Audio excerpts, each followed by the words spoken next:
नमस्कार साथियों, स्वागत है आपका बैंकर साथी चैनल में। साथियों, इस वीडियो में डिस्कस करेंगे सीआईबी के पेपर 1 की यूनिट 30 जिसका नाम है क्रेडिट डिलीवरी। और क्रेडिट डिलीवरी में हम बेसिकली देखेंगे documentation part, third party guarantee के बारे में जानेंगे, charges over security, position of security, disbursal of loan, lending under consortium, multiple banking arrangement, syndication of loan. ये सारी चीज़ें जो है वो इस वीडियो में हम डिस्कस करेंगे। तो शुरू करते हैं साथियों। पहला टॉपिक हमारा है डॉक्यूमेंटेशन। तो डॉक्यूमेंटेशन बहुत ही इंपॉर्टेंट पार्ट होता है। जो लोनिंग जो लोन देते हैं उसकी जो पूरी प्रोसेस है उसका एक बहुत ही इंपॉर्टेंट पार्ट है डॉक्यूमेंटेशन। डॉक्यूमेंटेशन कराने का जो पहला मकसद, पहला रीज़न जो होता है बैंक का, वो ये होता है कि इस तरह से डॉक्यूमेंट इसलिए साइन कराए जाते हैं ताकि जो बोरोवर हैं और गारंटर हैं उनकी लायबिलिटी इस्टेब्लिश की जा सके in the court of law. अगर कोई डॉक्यूमेंटेशन ही नहीं होगा तो अगर बाई चांस ऐसी नौबत आती है कि कोई केस जो है कोर्ट ऑफ लॉ में कोर्ट में चला जाता है तो बैंक के पास कोई प्रूफ नहीं होगा किसी तरह से जो गारंटर हैं, बोरोवर हैं, उनकी लायबिलिटी इस्टेब्लिश करने के लिए। इसके अलावा दूसरा रीज़न जो है, in addition the borrower has to sign the document which create charges over the primary security. तो इसके अलावा जो बोरोवर है उसको ऐसे भी डॉक्यूमेंट, ऐसे एग्रीमेंट भी एग्जीक्यूट करने होते हैं जिससे कि जो प्राइमरी सिक्योरिटी है उस पर चार्ज क्रिएट किया जा सके। प्राइमरी सिक्योरिटी कौन सी होती है? जो बैंक के फाइनेंस से डेवलप होती है, जो बैंक ने पैसा दिया है, लोन दिया है, उस पैसे से जो एसेट्स डेवलप होंगे, जो सिक्योरिटी डेवलप होगी, उसे हम प्राइमरी सिक्योरिटी कहते हैं। तो उनके ऊपर भी चार्ज क्रिएट करना होता है। अब बात आती है कोलेटरल सिक्योरिटी की। कोलेटरल सिक्योरिटी पे चार्ज क्रिएट करने के लिए जो कोलेटरल सिक्योरिटी का जो ओनर है वो साइन करेगा रिलेवेंट डॉक्यूमेंट पे। अब ओनर जो है कई बार बोरोवर भी हो सकता है, कई बार बोरोवर के अलावा कोई थर्ड पर्सन भी हो सकता है। तो अगर वो बोरोवर के अलावा कोई दूसरा पर्सन है जिसकी कोलेटरल सिक्योरिटी इस लोन में आनी है, इन दैट केस उसको हमें पहले गारंटर बनाना होगा। He should first become a guarantor of the loan and then create the charge over the security. तो पहले हमें कोर्ट उसको गारंटर बनाना होगा उस लोन में, उसके गारंटी एग्रीमेंट कराना होगा उससे साइन, उसके बाद में उसके जो सिक्योरिटी है उस पर चार्ज क्रिएट कराने के लिए जो डॉक्यूमेंट है उनको, रिलेवेंट डॉक्यूमेंट को साइन एग्जीक्यूट कराना होगा। हर एक बैंक का जो लीगल डिपार्टमेंट होता है वो एक स्टैंडर्ड डॉक्यूमेंट बनाता है depending on type of loan, कि जिस तरह का लोन है उस तरह के, उसके लिए क्या क्या रिक्वायरमेंट है, बेस्ड ऑन दैट जो लीगल डिपार्टमेंट है वो क्या करता है, डॉक्यूमेंट्स तैयार करता है और उनको हमें एग्जीक्यूट कराना होता है बैंक्स को। However a few point which must be insured, कुछ एक पॉइंट जो हैं वो कॉमन होते हैं हर एक केस में जब भी डॉक्यूमेंट एग्जीक्यूट कराना है। The document must be properly stamped. जो रिलेवेंट जो स्टैम्प हैं वो लेनी है हमें, और जनरली डिपेंड करता है कि स्टेट गवर्नमेंट के ऊपर। कई जगह 100 रुपये की स्टैम्प लगती है, कुछ में 10 रुपये की लगती है। तो वो रेवेन्यू डिपार्टमेंट के हिसाब से उसके स्टैम्प की यहाँ पर बात हो रही है। तो the date of execution of document should never be earlier than the date of stamping, यानी जिस डेट के स्टैम्प खरीदे गए हैं, आजकल तो ई स्टैम्प का ज़माना है, ई स्टैम्प जब लिए तो उस पर जो डेट है उससे पहले के डॉक्यूमेंट एग्जीक्यूट नहीं होने चाहिए।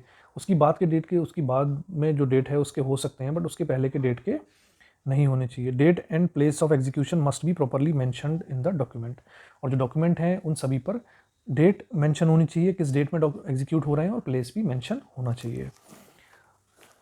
साथ ही इसमें बात आती है, it should be ensured that the parties executing the document have the necessary authority and the capacity to enter into the contract, executed the document in the capacity. For example, a partner should sign up on a behalf of firm and not in his individual capacity. दूसरा क्या है साथियों, एक important point जो है ये है कि जो पर्सन साइन कर रहा है, डॉक्यूमेंट एग्जीक्यूट कर रहा है, हमें ये देखना है कि वो अपनी जो कैपेसिटी है उसमें साइन करे। यानी कि अगर कोई पार्टनरशिप फर्म को लोन दे रहे हैं तो उसका पार्टनर अगर डॉक्यूमेंट एग्जीक्यूट कर रहे हैं तो वो एज अ पार्टनर एग्जीक्यूट करें, अपनी इंडिविजुअल कैपेसिटी में ना करें। यानी कि पार्टनरशिप की जो स्टैंप है वो उसके साथ में, जो पार्टनर वाली स्टैंप है वो उसके साइन के साथ में लगी होनी चाहिए। नेक्स्ट है, it should be insured that the person signing the document is doing so with is free will. किसी तरह के दबाव में या प्रेशराइज होकर कुछ इस तरह से तो नहीं कर रहा है, यानी कि वो अपनी फ्री विल से उनको साइन करना चाहिए। The document should be filled before they are sign. Document जो है प्रॉपरली फिल्ड होने चाहिए, कंप्लीट होने चाहिए, उसके बाद उनको साइन होने चाहिए। In case of companies the charge should be registered with ROC within 30 days from the date of execution of the document. जो डॉक्यूमेंट है कंपनी के केस में, अगर डॉक्यूमेंट एग्जीक्यूट किए जा रहे हैं तो आरओसी में चार्ज क्रिएट करना होता है रजिस्ट्रार ऑफ कंपनीज में। वो 30 दिन के अंदर, जब भी date of execution of document है उसके 30 डेज के अंदर आरओसी में चार्ज क्रिएट हो जाना चाहिए। In case document is required to be registered with the sub-registrar, it should be done within the prescribed time limit. और अगर जो रजिस्ट्रार सब रजिस्ट्रार से डॉक्यूमेंट रजिस्टर कराने हैं तो वो भी टाइम लिमिट के अंदर हो जाना चाहिए। तो ये सारी चीज़ें हैं, ये कॉमन पॉइंट्स हैं जो डॉक्यूमेंटेशन के समय ध्यान रखने हैं। नेक्स्ट है हमारा साथियों, थर्ड पार्टी के केस में क्या होता है, जो बोरोवर है वो तो लीगली बाउंड है ही कि प्रिंसिपल और इंटरेस्ट उसको पे करना है। कई केस में क्या होता है, बैंक स्टिपुलेट करता है कि थर्ड पार्टी की गारंटी भी उन्हें चाहिए as an additional safety against the default. और ये थर्ड पार्टी कौन हो सकती हैं? इंडिविजुअल हो सकते हैं, अदर लीगल एंटिटीज़ हो सकती हैं। In case of the finance to the firm, the personal guarantee of the proprietor partner is not stipulated as they have unlimited liabilities.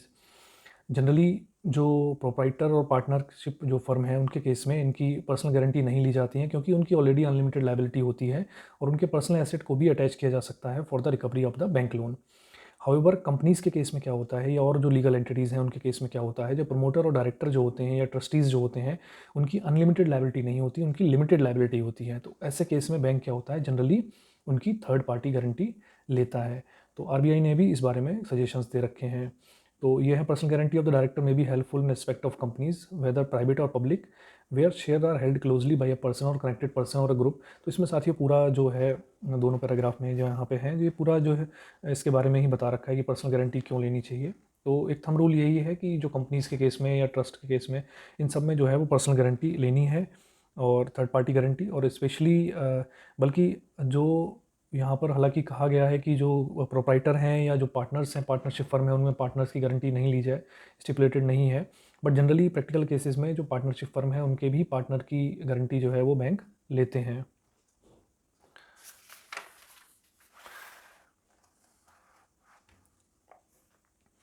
अब वही पर्सनल गारंटी के बारे में ही बताया है कि personal guarantee of the director may be helpful with regard to the public limited companies other than those which may be rated for the first class, और ये सब हैं। बट जनरली थंब रूल यही है कि सभी केस में safe side रहने के लिए पर्सनल गारंटी कंपनीज के केस में ले ही लेते हैं डायरेक्टर की।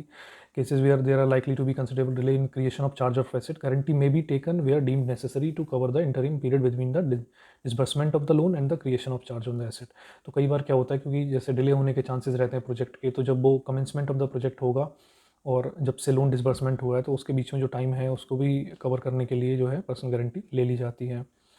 और सब्सिडरी को अगर लोन दे रहे हैं तो उस केस में जो पेरेंट कंपनी है, the guarantee of the parent companies may be obtained in case of subsidiaries whose own financial condition is not considered satisfactory. तो मान लीजिए कोई सब्सिडरी कंपनी है, उसकी कंडीशन उतनी ज़्यादा सेटिस्फैक्ट्री नहीं है, तो उसकी जो पेरेंट कंपनी है उससे भी हम गारंटी ले सकते हैं। Personal guarantee are relevant where the balance sheet or the financial statement of a company discloses interlocking of the fund between the company and other concern own or mapped by a group. तो कोई group exposure हैं, group companies हैं, तो उस case में भी अलग अलग पर्सनल गारंटीज ली जाती हैं। तो ये सारी चीज़ें हैं साथियों। नेक्स्ट आते हैं हमारे, नेक्स्ट जो हमारा टॉपिक है वो है चार्ज ओवर सिक्योरिटीज़। तो सिक्योरिटीज़ के ऊपर कौन कौन से चार्ज क्रिएट किए जाते हैं। Security, nature of the security and operational convenience often decide the type of charge to be created over the security. किस चीज़ से डिसाइड होता है? नेचर ऑफ द सिक्योरिटी, किस टाइप की सिक्योरिटी है, और ऑपरेशनल कन्वीनियंस यानी कि जो कन्वीनियंट क्या रहेगा, किस तरह का चार्ज क्रिएट करना आसान रहेगा। तो उसकी वजह से उसके हिसाब से डिसाइड किया जाता है कि उस सिक्योरिटी पे, पर्टिकुलर सिक्योरिटी पे किस तरह का चार्ज क्रिएट किया जाएगा। The procedure of creation of charge is same for both primary and collateral security. अब चाहे वो सिक्योरिटी प्राइमरी हो या कोलेटरल हो, दोनों ही केसेस में जो चार्ज क्रिएशन का प्रोसेस है वो सेम रहता है। The point is to be kept in mind is that only the owner of the asset can create the charge over it. यानी कि जो उसका मालिक है, एक्चुअली जो ओनर है, वही उस पर चार्ज क्रिएट करवा सकता है। The charge could be any, कोई भी हो सकता है, मॉर्गेज हो सकता है, हाइपोथिकेशन हो सकता है, प्लेज, लियन, असाइनमेंट, ये सभी तरह के चार्जेस हैं जो हम पहले जीआईबी की क्लासेस में भी इनको पढ़ चुके हैं। तो ये अलग अलग तरह के चार्जेस हैं जो क्रिएट किए जाते हैं। अब पोजीशन ऑफ सिक्योरिटी की बात आती है। At the time of appraisal the bank has to decide about the position of security, specially in case of inventory.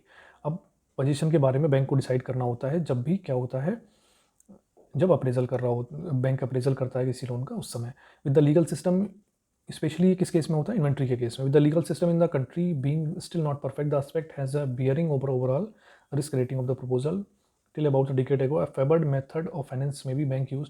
तो ये सारी वो है कि किस तरह से लॉक एंड की में रखना है, या फिर in which goods are kept in a godown and bank hold the key. तो एक तरीका तो ये है कि जो प्राइमरी सिक्योरिटी है, जो इन्वेंट्री है, वो एक गोदाम में रखी जाए और उसके ताला चाबी लगा के, और उसकी जो कीज़ हैं वो बैंक के पास रहें। If any goods are to be delivered to the borrower, he has to deposit the money in his cash credit account, alternatively provide a trust receipt। और अगर कुछ पैसा, उसमें से कुछ गुड्स हैं जो उसको निकालनी है बोरोवर को, तो वो उतना ही अमाउंट अपने कैश क्रेडिट अकाउंट में जमा करे और उतनी अमाउंट की गुड्स निकाल ले।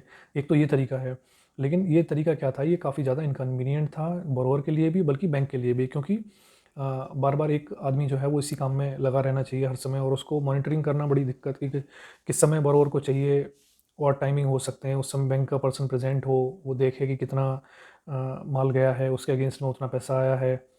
तो धीरे धीरे ये प्रैक्टिस जो है लगभग खत्म होती सी जा रही है। इसकी जगह अब क्या आ गया है, हाइपोथिकेशन आ गया है। हाइपोथिकेशन में क्या होता है, पोजीशन जो रहता है वो रिमेन्स विद द बोरोवर, वो बोरोवर के पास ही पोजीशन रहता है, यानी कि कोई भी ताला चाबी जो है वो बैंक के पास नहीं रहती, वो सब कुछ जो है वो बोरोवर के पास ही रहता है, बोरोवर के होल्ड में रहता है। In case of pledge also the borrower can have position called the constructive position and hold the goods as agent of the bank.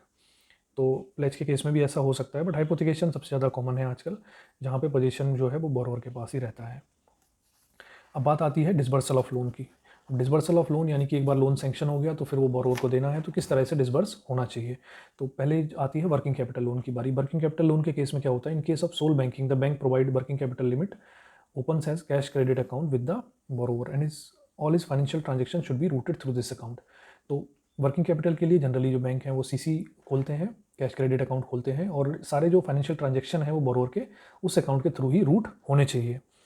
Without bank's permission no account shall be can be opened in any other account. किसी और bank में borrower को account नहीं खोलना है बिना bank की permission के। बैंक परमिशन दे सकता है करंट अकाउंट खोलने की अदर बैंक के साथ में, अगर उनको कन्विंस है कि एब्सोल्युटली ये नेसेसरी है, बहुत ज़रूरी है बोरोवर के लिए, तभी वो परमिशन देते हैं कि दूसरे बैंक में वो करंट अकाउंट खोल सकते हैं। और उसमें भी क्या होता है, पीरियोडिक स्टेटमेंट ऐसे अकाउंट की देनी होती हैं जिससे कि जो ट्रांजेक्शन्स हैं उन पर उनका ध्यान रखा, उनका रिकॉर्ड रख सके, उन पर टैप लगाया जा सके। The drawing in the cash credit account are regularly through the system of DP. अब इसमें कैश क्रेडिट अकाउंट में क्या है, एक डीपी ड्राइंग पावर सेट की जाती है जो which is with in the sanction credit limit only. यानी कि जितना, मान लीजिए किसी को 1 करोड़ की सीसी अगर सैंक्शन हुई है तो उसकी डीपी उससे कम हो सकती है, बट मैक्सिमम जो है वो 1 करोड़ ही हो सकती है, उससे ज़्यादा नहीं होगी। Ideal DP should be calculated by obtaining the statement of all current asset and liabilities excluding outstanding in cash credit amount with the bank. तो डीपी नॉर्मली जो कैलकुलेट की जाती है कि जो स्टेटमेंट देता है, जिसे कि हम स्टॉक स्टेटमेंट जनरली लेते हैं। स्टॉक स्टेटमेंट जो बरोबर देता है कि इतना इसके पास स्टॉक है उसके और इतने उसके डेप्टर क्रेडिटर्स हैं, तो उसके हिसाब से कैलकुलेट करके उनमें मार्जिन निकाल के और फिर हम डीपी कैलकुलेट करते हैं। However, this is not feasible as such a statement is normally available only after account are finalized. Even if bank insists for such a statement, it will be available after much delay and may not be serve the purpose. Therefore, bank obtain a statement of stock। हाँ वही साथियों, stock statement जो है bank करता है जिससे कि book डेप्ट, receivable और सन्ड्री क्रेडिटर के की डिटेल उसमें होती है। और इन तीनों आइटम जो मेजर आइटम्स हैं इसके हिसाब से मेजर पोर्शन जो करंट एसेट का यही बनाते हैं, लाइबिलिटी भी यही होती हैं, तो इसके हिसाब से जो है वो मंथली बेसिस पे कैलकुलेशन की जाती है पीरियोडिकली। तो ये है entire disbursal of entire working capital. Disbursal of entire working capital limit by the way of cash credit gives wide flexibility on borrower in his working. तो इसकी वजह से क्या है ना, बोरोवर को भी काफ़ी ज़्यादा फ्लेक्सिबिलिटी मिल जाती है कि वो किस तरह से उनको यूज़ करे। This also offer scope for diversion of fund. हालांकि इससे क्या होता है, डाइवर्जन ऑफ फंड का भी चांसेस हो जाते हैं। If the liquidity in the market is tight and short term interest on the money market instrument is high, he may tend to utilise the limit fully. In situation of abundant liquidity, the situation is reverse and utilization of the limit may tend to low। तो दोनों ही बातें हैं। कई case में अगर मान लीजिए कोई मार्केट में लिक्विडिटी कम है, शॉर्ट टर्म इंटरेस्ट जो है मनी मार्केट में ज़्यादा है, तो उस केस में वो लिमिट ज़्यादा यूज़ कर सकता है। या फिर अगर उल्टा ट्रेंड है, लिक्विडिटी ज़्यादा है मार्केट में, इंटरेस्ट रेट कम है, तो उस केस में वो कम भी यूज़ करेगा। The bank loses in such situation, it has to arrange the short term fund where interest rate are high and left with surplus fund when the interest rate। अब उससे होता क्या है कि बैंक को नुकसान होता है, यानी कि जब इंटरेस्ट रेट, आप समझिए, जब इंटरेस्ट रेट हाई होंगे उस केस में तो बैंक जो बरोबर है वो ज़्यादा वो यूज़ कर रहा होता है, ज़्यादा सीसी लिमिट यूज़ कर रहा होता है, तो बैंक को उसमें भी नुकसान होता है। हालांकि जब इंटरेस्ट रेट कम होते हैं तो इसका उल्टा होता है, जो बरोबर है वो जनरली कम यूज़ करता है सीसी को, तब भी बैंक को एक्सेस फंड बैंक के पास रह जाता है। दोनों ही केस में बैंक को नुकसान होता है। To meet this situation and to ensure the utilisation of limit is more stable, a portion of sanction limit is dispersed by the way of loan. तो इसीलिए क्या होता है, क्योंकि अब कैश क्रेडिट लिमिट में मान लीजिए किसी की 1 करोड़ लिमिट है, तो हो सकता है आज वो 100 रुपये ही यूज़ करे, 1000 रुपये यूज़ करे, 10,000 यूज़ करे, और अगले दिन वो सीधे 80 लाख यूज़ कर ले। तो बहुत ज़्यादा फ्लेक्सिबल, यानी कि बहुत ज़्यादा फ्लक्चुएटिंग ये हो सकता है, और उससे बैंक को भी दिक्कत हो सकती है। तो उसमें, इस केस में, इस सिचुएशन से बचने के लिए ये कहा गया है, ये इंश्योर के एडवाइस किया जाता है कि बैंक जो है एक पार्ट जो है इस कैश क्रेडिट का, एक पार्ट जो है वो लोन की फॉर्म में दें, यानी कि लोन मतलब टर्म लोन की फॉर्म में दें, जो कि एक फिक्स कंपोनेंट होगा। बाकी जो रिमेनिंग है वो कैश क्रेडिट की फॉर्म में दें। With this, if the borrower want to draw very little amount or no amount, there will be debit in the loan account fixed amount which is the cash credit which may have credit balance. तो ये है, इसकी वजह से क्या होगा, fluctuations जो हैं वो कम हो जाएंगी। और साथियों, ये जो अरेंजमेंट की बात की जा रही है, ये जनरली जो है वो काफ़ी ज़्यादा जो बड़े लिमिट्स हैं उन केस में हो रही है। जैसे कि इन case of borrower enjoying working capital limit, credit limit of ₹10 crore and above from the banking system, the loan component should normally B 80%। तो जहाँ पर 10 करोड़ से ज़्यादा की लिमिट है, सीसी लिमिट है, वहाँ पे बात की गई है कि वहाँ पे लोन कंपोनेंट जो है वो टर्म लोन, वर्किंग कैपिटल जो लोन है वो टर्म लोन है वो नॉर्मली 80% तक होना चाहिए और 20% उसका सीसी लिमिट होनी चाहिए।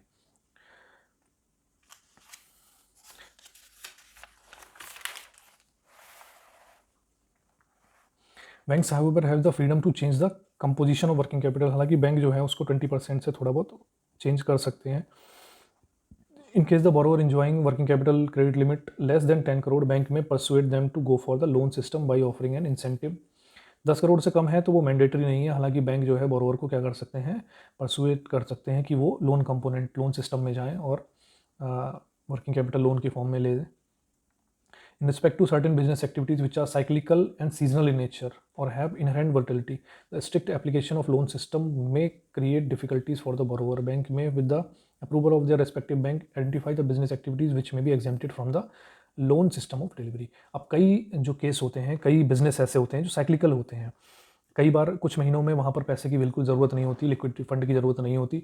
हालांकि कुछ जो उनके सीजनल जब आता है, उनका जो पीक सीज़न होता है, उस समय उनको पूरे के पूरे जो अमाउंट है उसकी ज़रूरत होती है। तो ऐसे सिस्टम में अगर हम टर्म लोन की फॉर्म में, अगर लोन सिस्टम की फॉर्म में अगर उनको क्रेडिट देंगे तो उसमें उनको दिक्कत आएगी। तो ऐसे आइडेंटिफाई करके ऐसे बिजनेसेस को बैंक जो है उनको फ्लेक्सिबिलिटी दे सकती है, उनको एग्जेम्प्ट कर सकती है लोन सिस्टम ऑफ डिलीवरी से।